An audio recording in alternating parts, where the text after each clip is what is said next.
Sopir angkot mengaku pernah ditawari untuk berpura-pura menjadi pasien COVID-19 selama 14 hari dengan imbalan Rp300.000 per hari. Pengakuan sopir bernama Irfandi, warga Tanah Abang, Jakarta Pusat tersebut viral di media sosial YouTube. Melalui akun YouTube Toba Channel, Irfandi mengaku ditawari Rp300.000 untuk berperan sebagai pasien COVID-19. Ia mengaku minggu lalu disuruh akting bayarannya Rp300.000 per hari. Kalau ada yang tanya abang sakit apa, dia harus menjawab kena corona. Demikian kata sopir itu seperti dikutip pada Rabu. Sopir ini menjelaskan orang yang menyuruhnya berakting adalah seorang perempuan yang ia tahu sering nongkrong di gang lontar. Perempuan tersebut seorang pribumi dan berstatus janda satu anak. Meski demikian, sopir ini mengaku tidak mengenal benar perempuan itu dan tidak tahu di mana tinggalnya. Dia menjelaskan sebelum ditawari berpura-pura menjadi pasien COVID-19, perempuan itu naik angkotnya dari Kebayoran Lama, Jakarta Selatan menuju Ciledug, Kabupaten Tangerang, Banten pada malam hari. Dia mengatakan selama berpura-pura, ia di rumah sakit selama 14 hari, diinfus dan gak boleh kemana-mana. Irfandi mengaku menolak tawaran itu karena selain tak mau mendapatkan uang dengan cara seperti itu, juga karena lebih suka dapat uang halal dari menjadi sopir angkot. Irfandi bahkan mengaku kalau sampai sejauh ini dia masih tidak terlalu percaya pada adanya pandemi COVID-19 karena menyangkut soal kematian. Menurutnya, kalau Allah Subhanahu wa Ta'ala telah menakdirkan seseorang untuk meninggal, maka akan meninggal meski tanpa kena corona. Ketidakpercayaan Irfandi itu agaknya juga dipengaruhi oleh perempuan yang menawarinya untuk berakting. Karena kata dia, perempuan itu juga mengatakan kepadanya bahwa jika ada ambulans yang katanya sedang membawa jenazah korban COVID, tapi kalau di depan ambulans itu ada orang naik motor dan orang itu bukan warga biasa, maka jangan dihiraukan.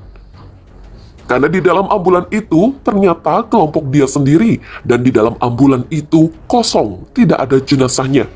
Demikian kata dia mengutip pernyataan perempuan itu.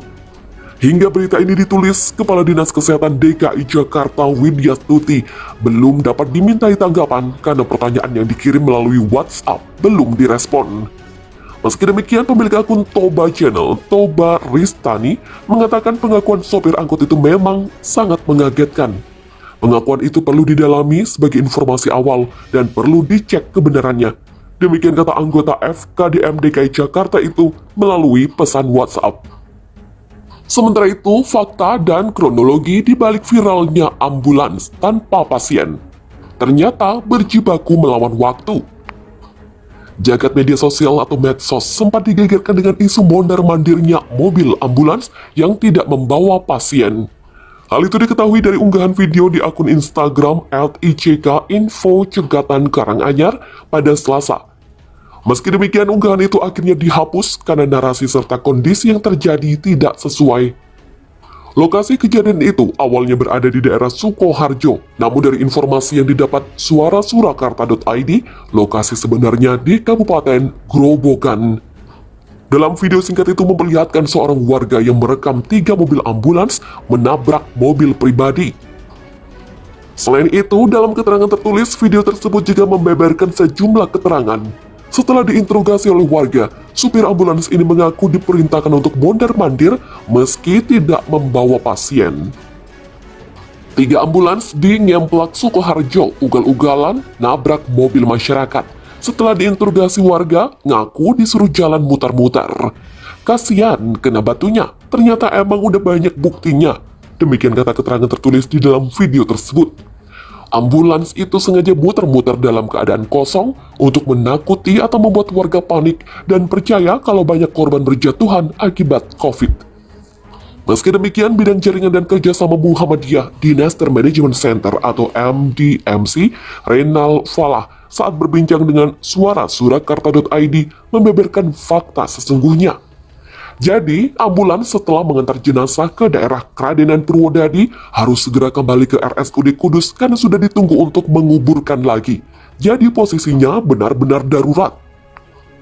Dia memaparkan mengingat kondisi darurat dan harus segera kembali ke kota Kretek, ambulans lantas kembali melaju dengan menghidupkan sirine sekitar pukul 13.30 waktu Indonesia Barat.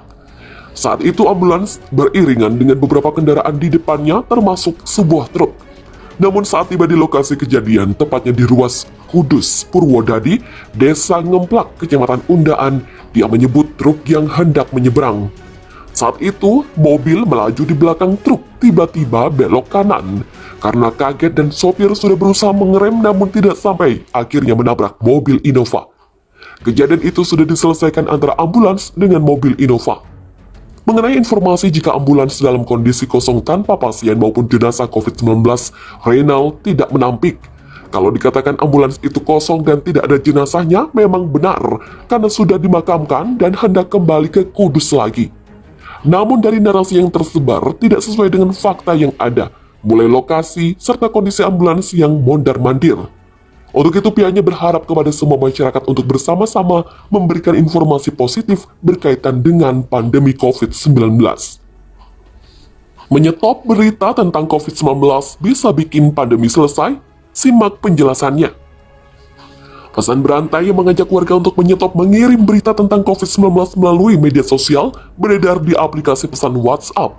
Pesan berantai ini menyebar di tengah kondisi lonjakan jumlah pasien virus corona di Indonesia. Berita tentang COVID-19 dianggap menurunkan imun sehingga warga mudah terpapar penyakit. Larangan mengunggah berita COVID-19 di media sosial diklaim dilakukan oleh sejumlah negara seperti Timur Leste, Brunei Darussalam, Singapura, Malaysia, Australia, termasuk Cina.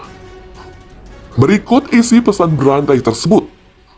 Supaya COVID tidak berkembang, kita stop kirim berita tentang COVID seperti yang dilakukan oleh Timur Leste, Brunei Darussalam, Singapura, Malaysia, Australia, dan beberapa negara di Asia lainnya termasuk Cina. Negara-negara tersebut melarang warga negaranya berkirim berita tentang COVID-19 melalui medsos. Mari mulai kita tiru dan lakukan stop berita COVID. Yang wajib kita jaga adalah iman, imun, dan amin, serta patuhi protokol kesehatan. Abaikan berita dan jangan sebarkan berita COVID yang bikin resah. Semakin kita resah, semakin mudah terpapar penyakit, apapun penyakitnya. Kita galang persatuan melawan COVID dengan cara tersebut. Kasihanilah bagi yang imunnya lemah akan menambah stres. Itu salah satu sebab mudahnya terkena penyakit.